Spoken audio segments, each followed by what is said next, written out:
Olá, eu sou Israel Mazakorati e é uma alegria estarmos juntos para este curso do Crescer Digital.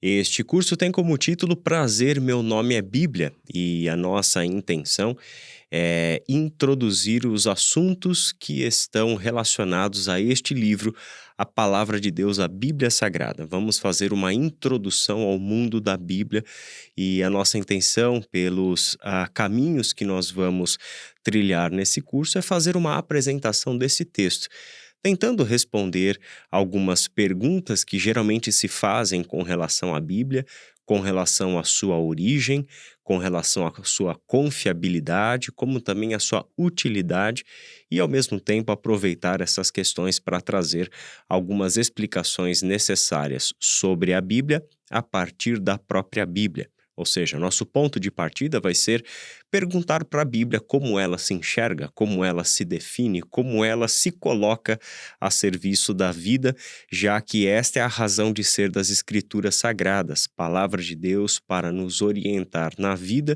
e discernirmos aqui e agora a salvação em Jesus Cristo e com isso entendermos o nosso propósito de vida, a razão de nós estarmos aqui.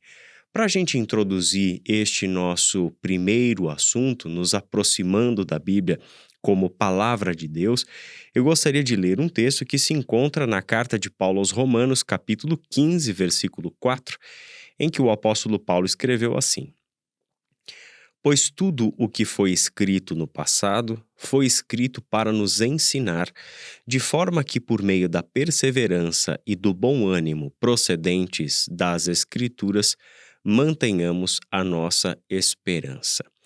Essas palavras vêm de um homem chamado Paulo de Tarso, um judeu que foi criado pelas Escrituras. Sua educação formal, sua visão de mundo, sua compreensão da realidade, vem toda ela baseada nas histórias que a Bíblia que ele lia naquele tempo, que corresponde em parte ao que nós conhecemos hoje como Antigo Testamento, havia lhe contado, havia lhe dito. Paulo, portanto, faz parte de um povo que já lida com as Escrituras há muito tempo antes da gente. E este povo, nas suas vivências com a palavra de Deus, tem uma maneira de compreender a razão de ser da Bíblia em suas vidas. Esse texto nos mostra, ou pelo menos começa a descortinar para nós, a compreensão que os autores bíblicos têm da própria Bíblia, não como um acadêmico tecendo comentários sobre as Escrituras, mas como um homem que viveu moldado por essas Escrituras. Um homem que foi desde a infância exposto às palavras das Escrituras e aprendeu a pensar, a interpretar a realidade, a construir a sua identidade e a intervir no mundo, a intervir na história por meio de tudo aquilo que assimilou destas palavras. Ele nos mostra, em primeiro lugar, um reconhecimento de tudo o que foi escrito no passado ter sido escrito para nos ensinar. Ele entendia que as histórias que a Bíblia contava, como também as suas poesias, as suas canções, não são um mero registro, não são meros registros de curiosidade para uma posteridade que terá dúvidas com relação à nossa origem ou coisa do tipo. Tudo o que foi escrito com uma intencionalidade, e essa intencionalidade é o ensino. Ensinar quem? Ensinar o seu povo. A Bíblia é vista aqui como uma herança, que é entregue de geração em geração, que capta a revelação de Deus por meio do testemunho. São pessoas que entenderam Deus com as limitações do seu tempo, com as limitações da sua cultura, da sua língua e etc., como também as suas limitações interiores, né? Cognitivas, emocionais e assim por diante, mas de alguma maneira experimentaram Deus, entraram em contato com o Deus que nas Escrituras se revela, porque primeiramente se revelou a eles. Primeiramente foi um Deus experimentado, vivido, que se deu a um relacionamento com essas pessoas. Essas histórias foram sendo conservadas, foram sendo histórias que foram narradas primeiramente por uma questão de oralidade, então são histórias que estão sendo contadas oralmente, até que com o passar dos séculos elas vão ganhando formas redacionais, até chegar no produto final que é o texto como nós conhecemos. O apóstolo Paulo, como não era uma exceção entre os judeus, compreendia que todas essas coisas visavam o nosso ensino. De forma que, por meio da perseverança e do bom ânimo procedente das Escrituras. As Escrituras dão para nós, nos presenteiam com a perseverança, nos presenteiam com bom ânimo. As Escrituras são uma fonte a alimentar a nossa vida aqui na Terra. Por meio das Escrituras, por meio do ensino das Escrituras entregue por Deus a nós, nessas histórias, poesias, canções, profecias, cartas que nós encontramos nas Escrituras, Deus está nos concedendo esperança, Deus está nos concedendo bom ânimo. Isso significa que Deus está injetando vida em nós, Deus está nos dando a capacidade de perseverar, que só é necessário diante dos desafios e das durezas da vida. Não há necessidade de perseverança quando tudo vai bem, quando nada dá errado. É justamente a nossa insistência em permanecermos fiéis a Deus, fiéis no nosso propósito a Deus, que se manifesta justamente nos muitos desafios que a vida vai colocar para nós. A perseverança vem justamente de nos expormos continuamente a essas histórias, percebermos o que Deus fez no passado como o padrão de Deus agir na formação do seu povo, para então desfrutarmos desses benefícios procedentes das Escrituras. Para que com tudo isso, esse ensino que injeta em nós perseverança e bom ânimo, mantenhamos a nossa esperança. E a esperança da Escritura tem um objeto muito bem definido. Esperança diz respeito ao nosso olhar quanto ao futuro. Quando nós olhamos para o futuro apenas a partir das nossas circunstâncias, ou a partir daquilo que nós, seres humanos, somos capazes de criar, nós teremos todos os motivos para vivermos desesperados. A esperança surge nas Escrituras como uma intervenção de um Deus que está no futuro. Um Deus cujo futuro é definido pelo seu próprio plano, pela expressão do seu próprio amor e graça. É este futuro de Deus, são as promessas que esse Deus nos traz quanto ao futuro que dão para nós uma esperança verdadeira, motivos reais pelas quais nós podemos viver. Entender que vivemos nessa esperança de futuro e permitirmos que esta esperança molde o nosso eu no presente, molde o nosso caráter, a nossa identidade, o nosso senso de propósito, a nossa ética, a nossa vida comunitária e assim por diante. A palavra de Deus, portanto, tem este objetivo pedagógico.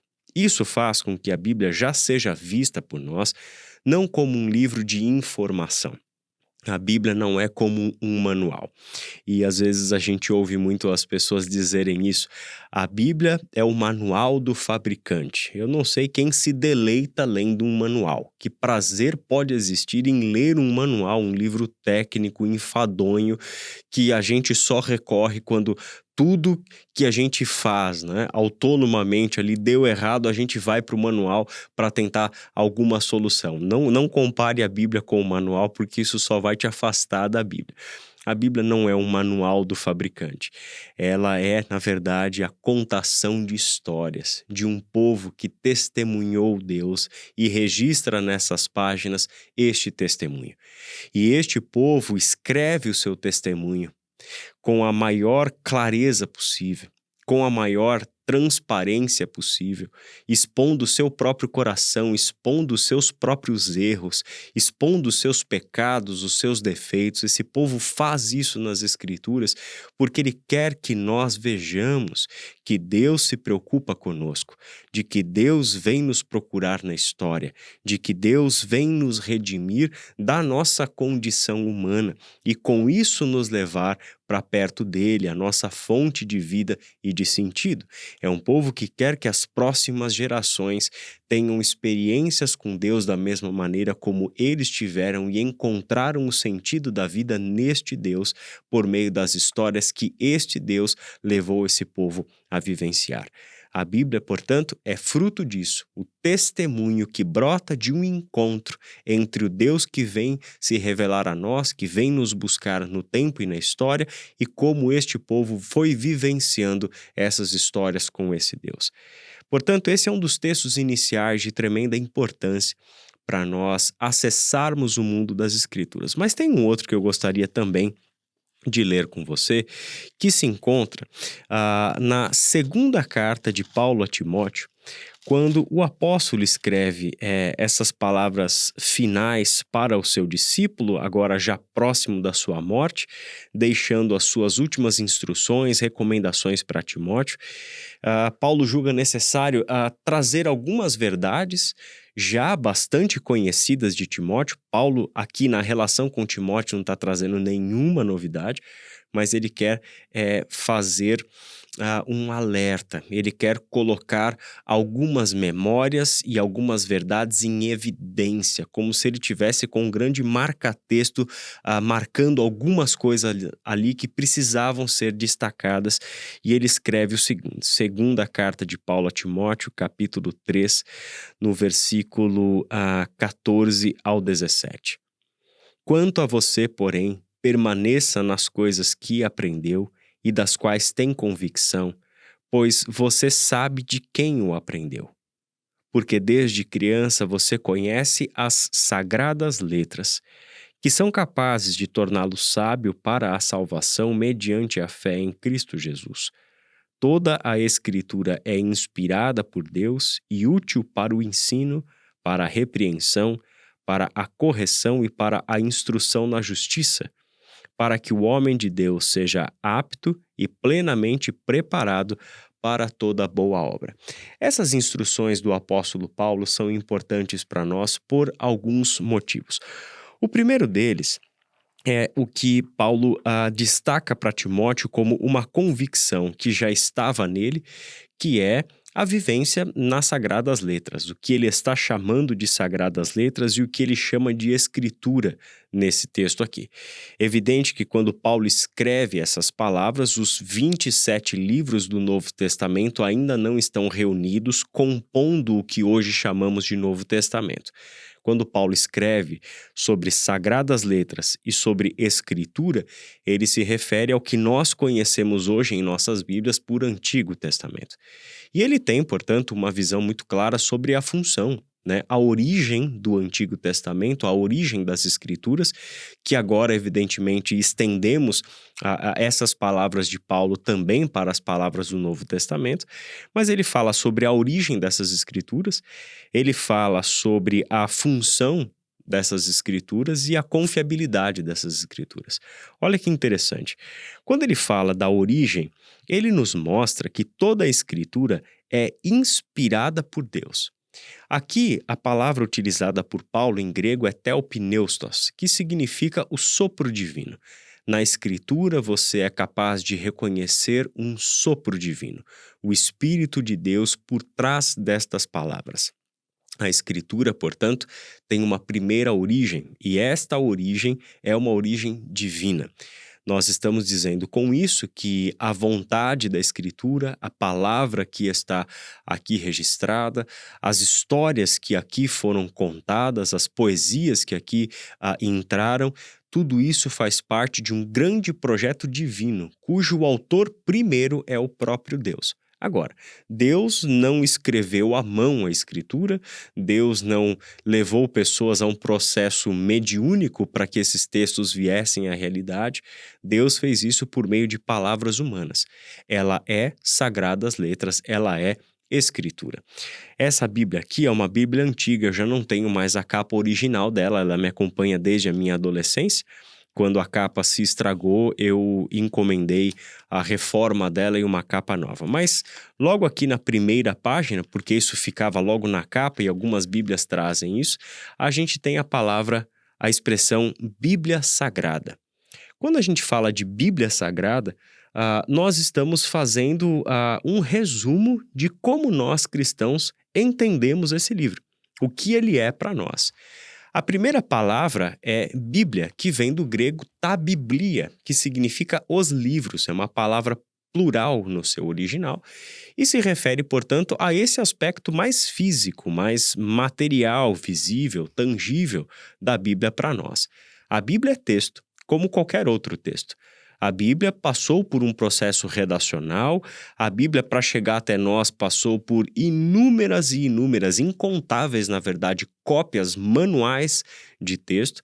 A Bíblia é fruto, portanto, de um processo bastante humano, de um processo bastante natural, inclusive, de pais que contavam para os seus filhos essas histórias e, eventualmente, essas histórias foram registradas, revisitadas, até ganharem essa forma definitiva como nós temos nas Escrituras.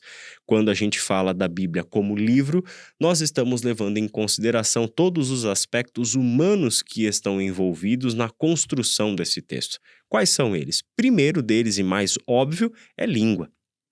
Para nós nos comunicarmos, nós temos língua e linguagem, nós temos o código pelo qual escrevemos, em que atribuímos significados às coisas por meio dessas palavras. Essa linguagem pode ser literal, essa linguagem pode ser figurada, sentidos denotativo e conotativo da linguagem. A gente tem gêneros literários que são criados artisticamente para finalidades diversas, como a narrativa, como um texto legislativo, como cartas, como poesias, como canções. Enfim, nós temos toda essa diversidade que está dentro do campo linguístico com que nós nos comunicamos diariamente. As línguas originais das Escrituras predomina no Antigo Testamento o hebraico, com algumas pequenas porções em aramaico, e no Novo Testamento o grego comum, ou grego koiné, como tecnicamente é chamado. Então, nós temos aí pelo menos 3 grandes, sistemas linguísticos que estão envolvidos na construção do texto bíblico, e cada uma dessas línguas traz suas próprias características poéticas, a visão cultural que esse povo tem, que leva eles à construção de um idioma, as modificações que um idioma passa ao longo dos anos e assim por diante, né? Então, quando nós pegamos uma Bíblia em língua portuguesa, como essa daqui, o que na verdade está diante de nós é uma tradução. E esta tradução da Bíblia é um processo tremendamente complexo, né? Porque nós não estamos falando de textos que estão facilmente disponíveis ali e que qualquer pessoa pode chegar e traduzir esse texto. Na verdade, até se construir um texto onde estamos mais próximos da confiança de um texto original bem reconstruído, levando em conta todas as variantes textuais que um texto traz por causa de diferentes cópias, que de antemão não é nada estrutural, nunca é uma variante estrutural que muda o sentido da mensagem como um todo da Bíblia, nem nada, mas pequenas diferenças, a antiguidade desses textos e tantas outras coisas que não precisamos entrar aqui neste momento para falar, até que se chega a um texto que se possa traduzir, né? Então, isso tanto para o Antigo quanto para o Novo Testamento. As edições críticas, como assim chamamos do Antigo Testamento e do Novo Testamento, que servem como o texto base a partir do qual o texto bíblico será traduzido para qualquer que seja o idioma. Então, pegar uma Bíblia já traduzidinha, com capítulos, com versículos, com subtítulos, com notas de rodapé, com coisas explicativas, isso é fruto, é o resultado de um trabalho que envolveu centenas e centenas de pessoas, milhares de horas de pesquisa, de conversas, de reuniões de comissões de tradução para chegarmos a um texto traduzido. Isso tudo e outras coisas fazem parte desse aspecto mais físico do texto bíblico, visível do texto bíblico, que é o produto final, né? Outros 2 elementos que devem ser considerados, além da língua, em primeiro lugar, a cultura. Então, a cultura é sempre um elemento marcante quando nós lemos o texto bíblico. Precisamos ter consciência de que estamos nos aproximando de um texto, não só de uma língua muito diferente da nossa, mas que também vem de um tempo histórico e de um espaço geográfico bastante diferente do nosso. Nós estamos falando não de uma cultura presente na Bíblia, mas de culturas que estão presentes na Bíblia, visto que a cultura é como um organismo vivo, ela vai se modificando ao longo dos anos e com o passar dos anos. Se o processo redacional completo da Bíblia abarca mais ou menos 1400 anos, então nós estamos falando de mudanças significativas de cultura que estão presentes e que, de alguma forma, né, as marcas dessas culturas aparecem ali no texto. Com isso, um segundo elemento que é contexto histórico, né? Esses contextos históricos dos textos bíblicos nos mostram também diferentes formas de compreender e experimentar este Deus que se revela. Com isso, a gente está podendo afirmar que o Deus que Abraão conheceu é bastante diferente de como Davi o conheceu e como depois Paulo o conheceu. O Deus é o mesmo, mas a maneira das pessoas entenderem esse Deus, o agir desse Deus, o momento que elas viveram dentro do grande plano de Deus que se revela na Bíblia, isso tudo muda, isso tudo são aspectos de diferença. Então, isso tudo impacta a nossa leitura e compreensão das Escrituras, entendendo que a Bíblia é filha do seu tempo, ela é produto de uma cultura e esta cultura está delimitada pelo seu espaço geográfico e também cronológico. Então, este aspecto histórico e cultural e linguístico da Bíblia são três elementos de fundamental importância para entendermos isso que nós chamamos como livro, como os livros que compõem a Bíblia. Ainda sobre esse aspecto material, físico da Bíblia, a gente também precisa fazer justiça a esse título, né? Nós chamamos a Bíblia como um livro, mas na verdade a gente falou que é a Biblia, ou seja, os livros. E isso é correto, porque a Bíblia não é um livro, mas ela é uma biblioteca que contém 66 livros. Estes 66 livros estão organizados de uma maneira que tem sentido. 39 livros compõem o Antigo Testamento, que basicamente é o produto literário da cultura do povo bíblico de Israel. E a gente tem 27 livros que compõem o Novo Testamento, escritos num prazo muito menor de tempo e que basicamente é produto da Igreja de Jesus Cristo, né? Aquele grupo, a comunidade dos discípulos que creram em Jesus como o Messias, como o Filho de Deus. A somatória são esses 66 livros divididos como Antigo e Novo Testamento e que, por sua vez, estão divididos, organizados como uma biblioteca. A organização da Bíblia não é cronológica. A organização da Bíblia se dá por grupos de gêneros literários. Então, você tem a Torá, você tem depois os livros históricos, que na somatória são textos predominantemente narrativos, com pequenas porções de textos poéticos lá no meio. Você tem o surgimento ali da literatura sapiencial, que são os textos de sabedoria de Israel.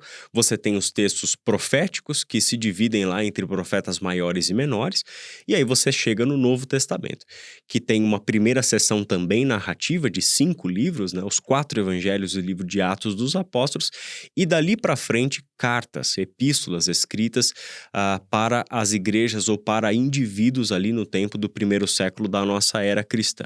E por fim tem o Apocalipse, que é um livro que mistura vários gêneros literários, né?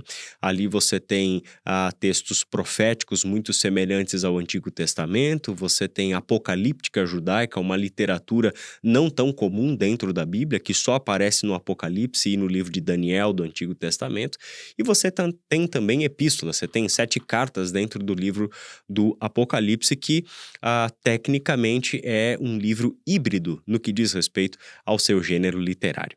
Agora, a Bíblia é sagrada, né? E esse é o segundo aspecto deste título, né? De como a cristandade reconhece a palavra de Deus. Quando a gente fala de Bíblia Sagrada, nós estamos falando de um texto que não é apenas um livro humano, não é apenas um livro que surgiu de processos humanos, naturais, ordinários, como a redação de um texto, como a cópia do texto, o envio de texto e assim por diante, mas ele tem uma origem divina. Diante do texto escrito, nós não temos como negar, esse é o produto. Agora, diante da palavra sagrada, nós estamos falando de um reconhecimento de fé, de que por meio destas palavras nós reconhecemos um sopro divino, uma direção divina a reger todo este processo que gerou este produto chamado Bíblia, como também o Espírito que continua a soprar hoje. A gente viu a percepção que o apóstolo Paulo tem sobre as Escrituras, cuja a função não foi apenas formar o povo sobre quem nós lemos na própria Bíblia, mas é continuar a formar o povo de Deus através dos séculos. Isso significa que o Espírito Santo de Deus, que está por trás dos processos redacionais da Bíblia, é o mesmo Espírito Santo de Deus que continua a moldar a vida do povo de Deus a partir das Escrituras. Portanto, quando a gente fala de sagrada, nós estamos falando do reconhecimento de fé que nós fazemos, de que a Bíblia é a palavra de Deus, de que Deus é o autor primeiro das Escrituras. Quando a gente fala de Deus como autor primeiro das Escrituras, vale frisar, ela não vem de um processo mediúnico. As pessoas que escreveram esses textos são pessoas que estavam em plena consciência do que estavam escrevendo e acredito que nem sempre tinham consciência de estar escrevendo textos que no futuro seriam reconhecidos pelo povo de Deus como palavra de Deus. Escreviam suas poesias, suas canções, suas narrativas com a intenção de entregar para as próximas gerações e para a comunidade do seu próprio tempo palavras de instrução, de correção, de ânimo, de esperança e assim por diante, movidas pelo Espírito de Deus, e esse texto continua a ser usado por Deus para a nossa formação enquanto povo de Deus. Com isso, temos mais algumas breves considerações apenas para concluir esse nosso primeiro encontro, que é justamente como nós vamos entender todo o papel que essa Bíblia tem nos nossos dias, no nosso tempo. Voltando ao texto de Paulo, na segunda carta a Timóteo, a gente encontra uma sabedoria tremenda do apóstolo Paulo, que tem muito a nos dizer sobre a finalidade das Escrituras na vida de fé. Estas sagradas letras, que você conhece desde a infância, são capazes de torná-lo sábio para a salvação mediante a fé em Cristo Jesus. Paulo nos mostra que a razão de ser das Escrituras é nos levar para sermos salvos em Cristo Jesus. A Bíblia, enquanto palavra de Deus, nos conta como esse mundo foi criado. Quem é o Deus que está por trás da criação de todas essas coisas?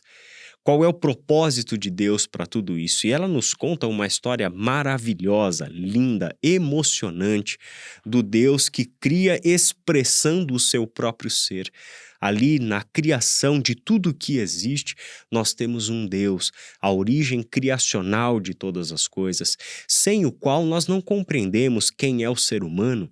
Nós não compreendemos o que é história, nós não compreendemos o que é a vida, tampouco o seu propósito. A Bíblia nos conta essa história. Ela também nos conta que esta criação de Deus entrou em um verdadeiro colapso quando se introduziu na criação perfeita e harmônica de Deus um elemento que a Bíblia chama de pecado. E com o pecado, dois outros elementos que fazem parte de uma espécie de triunvirato do mal na história: o pecado, Satanás e a morte. Essas coisas não fazem parte da criação de Deus, se introduziram nesse mundo. E essa é uma dos grandes conflitos quando as pessoas fazem as suas críticas ou até mesmo expressam os seus questionamentos de fé com relação à fé bíblica e à fé judaico-cristã. Se Deus criou esse mundo, se Deus existe e está por trás de todo esse mundo, não apenas na criação de todas as coisas, mas envolvido com a história desse mundo, por que que o mundo é como ele é? Por que há tanto sofrimento? Por que tanta dor? Por que tanta injustiça e opressão? Por que tanta lágrima? Essa é uma pergunta e ela não deve ser desprezada, porque nesta pergunta ou nestas perguntas estão ali as oportunidades de uma verdadeira compreensão da realidade como Deus apresenta ela para nós nas Escrituras. Porque a Bíblia fala dessas questões e o próprio povo de Deus vai ter que lidar com questões até mais difíceis do que essa dentro da sua própria fé. E isso é muito legal na Bíblia, porque ela não esconde essas crises de fé do próprio povo de Deus, que precisa lidar com a dureza da realidade, com os sofrimentos, com as dúvidas, com os seus traumas, crendo neste Deus criador e redentor de todas as coisas. A Bíblia nos mostra, portanto, que o mundo é como ele é, não por um desígnio divino, mas o mundo ele é como ele é por causa da realidade do pecado. E a maior parte da história da Bíblia é o povo de Deus nos mostrando, por revelação e inspiração divina, como Deus está trabalhando para consertar todas as coisas. Como Deus está agindo na história por meio de agentes humanos, por meio da formação de um povo que pensa como ele pensa e que age por causa do relacionamento com ele, um povo que se deixou transformar, moldar por causa da relação com ele e por meio da relação com ele, para trabalhar junto com ele para o bem de toda a criação de Deus, para a redenção de todas as coisas. É isso que está por trás dessas palavras, a palavra de Deus, a Bíblia Sagrada, nos torna sábios para recebermos a salvação mediante a fé no Messias, no Cristo de Deus, no enviado da parte de Deus, que é Jesus de Nazaré. Existem outros aspectos que Paulo coloca aqui sobre a Escritura, principalmente nos versículos 16 e 17, mas nós visitaremos esse texto, revisitaremos esse texto de 2 Timóteo 3, 14 e 17 em outros encontros nossos. Esse nosso primeiro encontro vai parando por aqui. Nossa intenção neste encontro inicial era introduzir justamente este aspecto divino-humano das Escrituras, sua composição, sua estrutura, para então, nos próximos encontros, trabalharmos com outros aspectos concernentes à Escritura, principalmente no próximo encontro em que falaremos sobre uma verdade que a Bíblia traz para nós e que traz um verdadeiro consolo para os nossos corações. O Deus que aqui se revela é um Deus que quer ser conhecido e tornou possível o conhecermos por meio das palavras que a Bíblia conta para nós. Que Deus abençoe você, que Deus abençoe sua vida, siga conectado com a gente, divulgando este site de ensino e aprendizagem das Escrituras com outras pessoas e que você seja edificado e que por meio de todo esse trabalho outras pessoas também sejam edificadas. Até o nosso próximo encontro.